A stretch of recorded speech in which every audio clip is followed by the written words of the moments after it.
अस्सलामुअलैकुम बिस्मिल्लाहिर्रहमानिर्रहीम। तमाम पाकिस्तानियों को मोहब्बत भरा प्यार भरा सलाम। आज हम अपने व्लॉग में जो है वो 5 मौज़ूआत पर थोड़ी थोड़ी गुफ्तगू करेंगे ताकि व्लॉग ज़्यादा लंबा भी ना हो।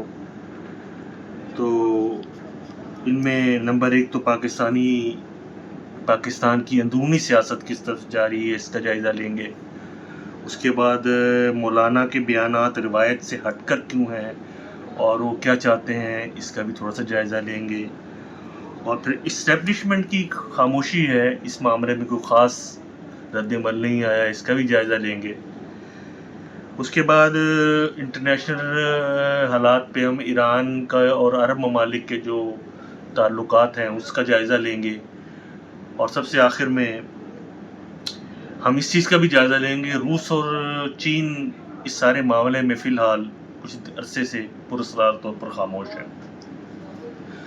तो व्लॉग में हम सब पहले बात ये करते हैं कि पाकिस्तान की जो अंदरूनी सियासत है वो इस वक्त इंतहाई कशमकश का शिकार है।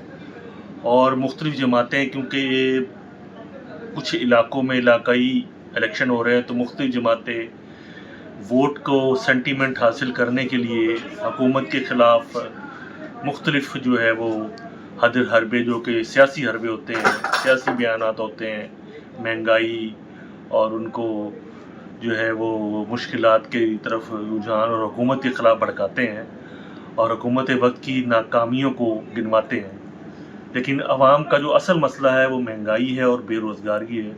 उसकी तरफ अभी तक मेरी नज़र में कोई ख़ास सियासतदानों ने जो है वो न कोई काम किया और ना किया, और इस्टेब्लिशमेंट को भी करने नहीं दिया। आपस की लड़ाई में इस्टेब्लिशमेंट के ख़िलाफ़ इन्होंने इस्टेब्लिशमेंट को भी, अब मेरा ख्याल है कि इस दफ़ा पहली दफ़ा ऐसा हो रहा है कि इस्टेब्लिशमेंट इनके हाथों कुछ मजबूर है। तो पाकिस्तान की अंदरूनी सियासत इस वक्त बहुत ही जो है वो ख़तरनाक है, हमेशा ही ख़तरनाक रहती है। वैसे तो 78 साल से सुनते आ रहे हैं कि पाकिस्तान एक नाजुक मरहले से गुज़र रहा है, लेकिन इस दफ़ा कुछ हालात मुख्तलिफ हैं, उनको सीरियस तौर पे जो है वो एड्रेस करना पड़ेगा। उसके बाद जो मौलाना के मामलात हैं, मौलाना के इस्टेब्लिशमेंट से मामलात कभी भी ख़राब नहीं हुए। उन्होंने हमेशा इस्टेब्लिशमेंट का साथ दिया है, उनके गैर कानूनी इक़दामात को भी सपोर्ट किया है।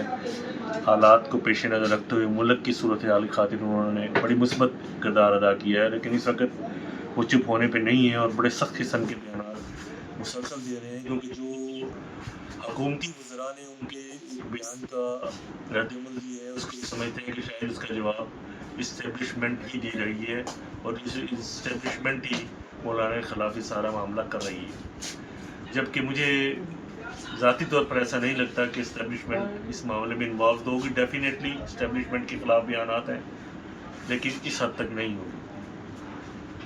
तीसरा हमारा जो मौजू है वो ये है कि इस्टेब्लिशमेंट इन सारे मामलों को देखते हुए बड़ा खामोश है और कोई ख़ास रद्द-ए-अमल जारी नहीं कर रही, क्योंकि इस्टेब्लिशमेंट एक रद्द-ए-अमल उस वक्त जारी करती है जब वो उस चीज़ की पूरी प्लानिंग कर लेते हैं, जब वो उसके सारे जो वो हैं वो फ़ायदे नुकसानात और उसके रद्द-ए-अमल में क्या आएगा, उसका क्या फिर असर पड़ेगा, उस सारी चीज़ को देखते हुए उनके पास प्लान वही A B C से लेके Z तक सारे प्लान होते हैं, जिनको वो देखते हुए किसी भी चीज़ पर रद्द-ए-अमल देते हैं। इसलिए इस्टेब्लिशमेंट इस वक्त मौलाना को कोई ख़ास रद्द-ए-अमल नहीं दे रही। वो इस वक्त बलूचिस्तान के ऑपरेशन में मसरूफ़ हैं बहुत ही सीरियस तरीके से। बाकी एक ईरान और अरब ममालिक के जो हालात हैं मज़ीद ख़राब होते जा रहे हैं। ईरान भी सब्र का मुज़ाहरा नहीं कर रहा, अरब ममालिक जो है वो अपनी बका की लड़ाई लड़ेंगे। डेफिनेटली ईरान ने एक दफ़ा फिर हौसियों को इस्तेमाल करना शुरू कर दिया है सऊदीया के ख़िलाफ़, जो कि ख़तरनाक अमल है। और अब सऊदीया और अमेरिका के दरमियान एक सिविल एटमी मुआहिदा भी तय पाया गया है, जो कहने को तो सिविल है लेकिन यकीनन वो सऊदी अरब को एटमी हथियार देने से गुरेज नहीं करेगा। और पाकिस्तान ने सऊदी अरब को अपनी रेड लाइन क्रॉस करार दिया है और पाकिस्तान अब कुछ खामोश हो गया है और ईरान से पीछे हट गया है, क्योंकि वो सऊदी अरब के ख़िलाफ़ किसी भी अमल का हिस्सा नहीं बनना चाहता। इस सारी जो हालात में आप देख रहे हैं दुनियावी जो बैरूनी इस वक्त मशरिक़ वस्ता के हालात हैं, اس میں ایک معاملہ بڑا عجیب سا محسوس ہو رہا ہے، یا میں محسوس کر رہا ہوں کہ کچھ عرصے سے چین اور روس جو ہے وہ پراسرار طور پر خاموش ہے، ان کا کوئی بیان نہیں آ رہا. پہلے بیان کی حد تک تو وہ شامل ہو رہے تھے، لیکن اس وقت انہوں نے پراسرار خاموشی اختیار کر لی ہے، کیونکہ شاید ان کو لگتا ہے کہ ان کے تعلقات کیونکہ عرب ممالک سے ہی بہت اچھے ہیں، اور پاکستان اور اسٹیبلشمنٹ کی پاکستان کے ساتھ بھی وہ ایک نئے، چین کے تو خیر بہت ہی اچھے تعلقات ہیں، روس نئے تعلقات کی طرف جا رہا تھا انڈیا سے ہٹ کر پاکستان کے ساتھ، اس لیے وہ اب اس معاملے میں زیادہ انوالو ہونا شاید نہیں چاہتے، لیکن وہ چاہتے ہیں کہ امریکہ یہاں سے نکلے. اب امریکہ بھی یہ چاہتا ہے کہ وہ یہاں سے نکلے، اور امریکہ نے کل پرسوں ان کے سینٹ کام نے جو ہے وہ یہ اشارہ دے دیا ہے کہ ہم سپر ہائپر سونک میزائل کا استعمال کریں گے، جس سے خدا نہ خواستہ ایران میں بہت بڑا نقصان ہونے کا خطرہ ہے.